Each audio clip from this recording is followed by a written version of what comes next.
मायावती को चुनौती देता है, अखिलेश के सामने योगी के खिलाफ चुनाव लड़ने के लिए झगड़ता है, दलितों के मसीहा के तौर पर बात करता है, लेकिन सोशल मीडिया पर माहौल बनाने वाले भीम आर्मी के नेता की एक लड़की ने धज्जियां उड़ाकर रख दी हैं। नमस्कार, आप देख रहे हैं एनएमएफ न्यूज, आपके साथ मैं हूं नम्रता। इस लड़की ने खुलासा ऐसा कर दिया है कि ना उगले बन पड़ रहा है और ना निगले, वो भी ऐसे वक्त में जब भाई साहब यूपी की हॉट सीटों में से एक नगीना से चुनाव लड़ रही हैं। अब बात निकली है तो दूर तक जाएगी, जानी भी चाहिए। हर उस दलित के पास जो चंद्रशेखर आजाद रावण को अपना भगवान समझ रहे थे।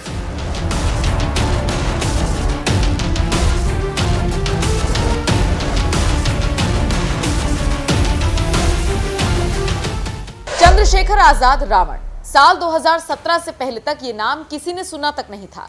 सहारनपुर के रहने वाले इस लड़के ने साल 2014 में अपने दो साथियों सतीश कुमार और विनय रतन सिंह के साथ मिलकर भीम आर्मी बनाई थी। दलितों की आवाज उठानी शुरू की और साल 2017 आते आते दलितों के बीच ये पार्टी अपनी अच्छी खासी पैठ बना चुकी थी। पिछले 5-6 सालों में चंद्रशेखर आजाद रावण का रुतबा राजनीति में किस कदर बढ़ा है, इसका अंदाजा आप इसी से लगाइए कि अखिलेश उनके साथ मंच साझा करते हैं। अखिलेश के सामने रावण योगी के खिलाफ चुनाव लड़ने की बात करते हैं और जब बात नहीं बनती तो अकेले मैदान में उतर जाते हैं। लेकिन काला चश्मा लगाकर, मूंछों पर ताव देकर जय भीम का नारा लगा देने से काम नहीं चलता है ना, क्योंकि इतिहास के कुछ पन्ने कई बार ऐसे वक्त पर खुल जाते हैं जब वो सबसे ज्यादा असर डालते हैं। ऐसा ही हुआ है यूपी के इस रावण के साथ। क्या हुआ ये बताऊं, उससे पहले जरा ये जान लीजिए कि ये जो रावण सरनेम है ना, ये चंद्रशेखर ने खुद को खुद से दे लिया है, मतलब अपने मन से लगा लिया है। अब सोचिए, जिसके नाम में ही घपला हो उसकी जिंदगी कैसी रही होगी। ये सवाल हम तब तक न उठाते जब तक एक लड़की ने चंद्रशेखर पर गंभीर आरोप लगाते हुए ये ना कहा होता कि वो कई मासूम लड़कियों की जिंदगी बर्बाद कर चुका है। लड़की का नाम रोहिणी घावरी है, वाल्मीकि समाज से आती है और चंद्रशेखर पर ऐसे भयंकर आरोप लगा डाले हैं कि नगीना तो छोड़िए, पूरे यूपी के दलित सोच में पड़ गए हैं। रोहिणी ने खुलासा किया है कि वो चंद्रशेखर रावण के साथ रिलेशनशिप में थी। उस वक्त रावण ने रोहिणी से अपनी शादी की बात छुपाई थी। रोहिणी ने बाकायदा अपने एक्स अकाउंट पर वीडियो शेयर किया है जिसमें चंद्रशेखर रोते हुए दिख रही हैं। इसके अलावा रोहिणी लगातार पोस्ट लिख रही हैं, जिसमें से वो एक में लिखती हैं, शादी छुपाकर न जाने कितनी बहन बेटियों की इज्जत के साथ खेलता रहा ये आदमी, और ये औरत भी इसकी इस नौटंकी में शामिल रही, क्योंकि करोड़ों रुपए जो मिल रहे थे इस आंदोलन से। पहले पता होता तो न जाने कितनी मासूम लड़कियों की जिंदगी बर्बाद होने से बच जाती। झूठे आंसू दिखा दिखाकर समाज को बेवकूफ बनाना पेशा है इस आदमी का। छल कपट षड्यंत्र करके ये आदमी कभी मेरे समाज का नेता नहीं बन सकता, चाहे समाज के युवा अपनी पूरी जिंदगी बर्बाद कर दे। अगले ट्वीट में वो लिखती हैं, अपने समर्थकों को समझा देना, एक शब्द भी गलत ना लिखे वरना मैं इतना कुछ शेयर कर दूंगी कि कभी कुत्ता साथ खड़ा नहीं होगा। इंसान तो बहुत दूर की बात है, ना मैं झूठी इंसान हूँ, ना मैं किसी पार्टी की एजेंट हूँ और ना ही मुझे कभी राजनीति करनी है, ना मुझे पैसों का कोई लालच है जीवन में। मेरा गुस्सा है क्योंकि वो आदमी कभी अपनी गलती तक स्वीकार नहीं करता। उसको गुरूर है कि वो नेता है और समाज उसके साथ खड़ा होगा, मेरे साथ नहीं। मुझे अपने जीवन में नाइंसाफी बिल्कुल बर्दाश्त नहीं होती, ना कभी गलत करती हूँ ना गलत बर्दाश्त करूंगी। सिर्फ यही नहीं, रोहिणी ने एक्स पर अपने बयानों की झड़ी लगा दी, जिसको जाकर आप वहां पर पढ़ भी सकते हैं।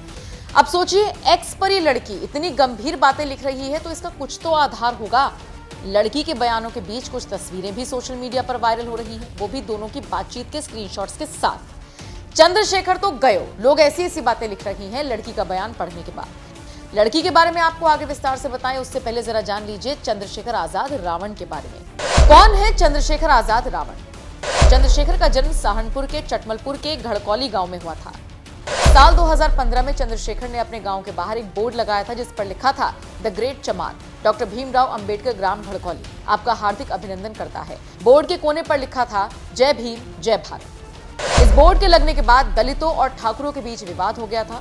इसी बीच बड़ा नाम बनकर उभरे रावण ये बात अच्छे से समझते हैं कि दलितों के सहारे राजनीति नहीं की जा सकती, इसीलिए वो एनआरसी और सीएए के विरोध में भी आ गए थे। रावण ने जामा मस्जिद से लेकर जंतर मंतर तक बिना किसी परमिशन की एक बड़ी रैली निकाली थी, जिसके बाद उन्हें गिरफ्तार किया और फिर 14 दिन की न्यायिक हिरासत में भेज दिया गया था।